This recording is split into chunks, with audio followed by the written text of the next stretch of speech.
My wife Sarah and I have been married for 7 years, and we have been together for a total of 10 years. I was raised in a very traditional and religious household and was brought up believing that men are the breadwinners and women should stay at home with the kids. Sarah was raised in an equally religious household and had similar views as I did. After college, I got a job doing financial work for a large company and moved to a different city. I didn't know anyone in the area and decided that attending one of the local churches would help me meet new people. Sarah was one of the church members and I fell head over heels for her. She is one of the most beautiful women I have ever laid eyes on, and she is also extremely kind and caring. After a year of dating, I proposed to her and we were married after a 2-year engagement. After the wedding, Sarah finished her degree and started talking about having children. I asked her to wait a few years until I started earning enough money and she agreed. Kids went on the back burner for a while and Sarah dedicated herself to creating a home for us while I went to work. A few years passed and I finally got the promotion at work. Sarah was ecstatic and we both agreed that we could have the baby. Sarah and I tried for only 2 months before she became pregnant.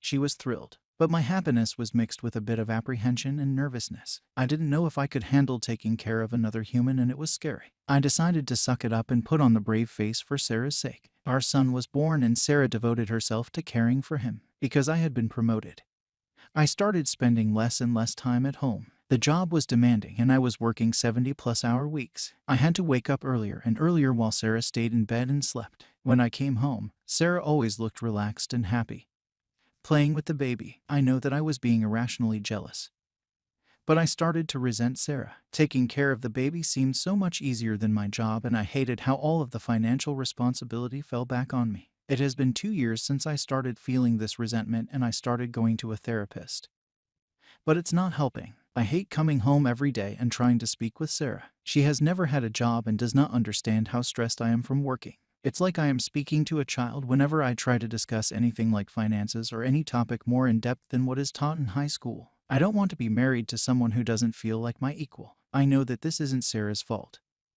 but I feel like I am trapped and I just want out. I warned her. My ex 29 female and I 29 male met in college in 2013. I was 22 and she was 21. We became fast friends and eventually we developed feelings for each other. We became a couple a year later. It was a great relationship and I don't regret it. Fast forward to 2016. I was home when she called me saying she was outside and that we needed to talk. So I went outside and I saw that she was crying in her car. I went up to her and asked what's wrong. She confessed that she cheated on me. I don't want to go into details because I'm trying to keep this short. I was shocked, hurt, and was teared up. She went on saying that we needed to break up because I deserved better than her and that she developed feelings for a P. I warned her about rushing it with someone else and that a relationship that begins by cheating usually ends badly. After we finished talking, I walked back to my house, but before I went in, I turned around to see her one more time and she was still crying. Once I went inside, she posted on social media saying I wish I could just disappear with a crying emoji. I proceeded to remove her from social media after that, as I was mourning the end of my relationship. I also thought about how her new relationship will blow up in her face. Fast forward 2 years later. She messages me asking me to meet up because she wanted to talk. I knew the day had arrived, so I met her at a diner. I live in New Jersey and she was miserable. She looked like she was crying before we met up. When she saw me, she gave a weak hi and gave her a cold one. This surprised her and got teary-eyed. I started by asking her what she wanted to talk about. She started saying that her and AP broke up 2 weeks ago and admitted that the relationship with him was horrible. It turns out he was a narcissist who emotionally abused her. She also admitted that the guilt of what she did to me never went away, and that I was right. She then noticed my emotionless expression and turned away, saying, "You used to be so happy and silly. It hurts seeing you like this, and I know it's my fault because of my bad, selfish, and dumb decisions." She went to say, "I'm sorry for everything. I thought about you every day for the past 2 years. She then said, "Not only did I ruin us, but I lost my best friend. You were my best friend and I ruined that." She started crying again, saying, "I'm not here to get back together because I don't deserve that and I have no right to ask that." I proceeded to say that it's true that you don't deserve me. It gets quiet and she turned away again. I said that she missed me and that she missed me for 2 years. Then she asked me to be friends again. I told her I can't promise anything. She starts crying for the final time and I left the diner. As I was walking out, I turn over and she's still crying how history repeats itself. In the end, cheating ruins the cheater and the victim. Never cheat, it's usually never worth it. Hi everyone. I have decided to do an update to my original post due to numerous requests. This will be my only update since there's nothing else to say afterward. Before I go any further, I have some things to clarify about my original post. 1. The AP was emotionally abusive. I know because my ex showed me her texts and it was full of "no one will ever love you like me and you're ugly." Also, he broke up with her by text. What a scumbag. 2.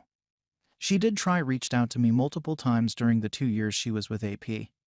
She asked how I was doing, "I'm sorry, and are you okay?" I ended up not responding. I didn't block her because I was waiting for when her relationship blew up. 3. Friends and family actually saw her during the 2 years and they all said the same thing. She looked miserable, and when she saw them, she would run up to them and ask how I'm doing, and to tell me that she will never stop being sorry. 4.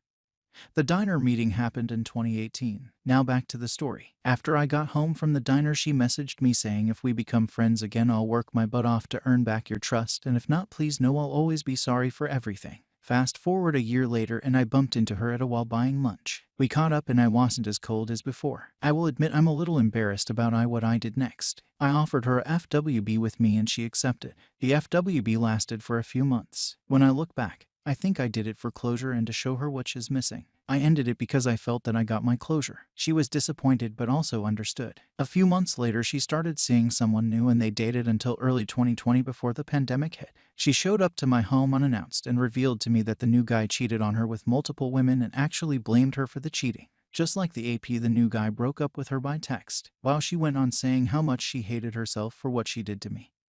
But now she understands how I felt. I gave her a hug and told her to take these lessons and never forgot them. She thanked me and left. Fast forward to now.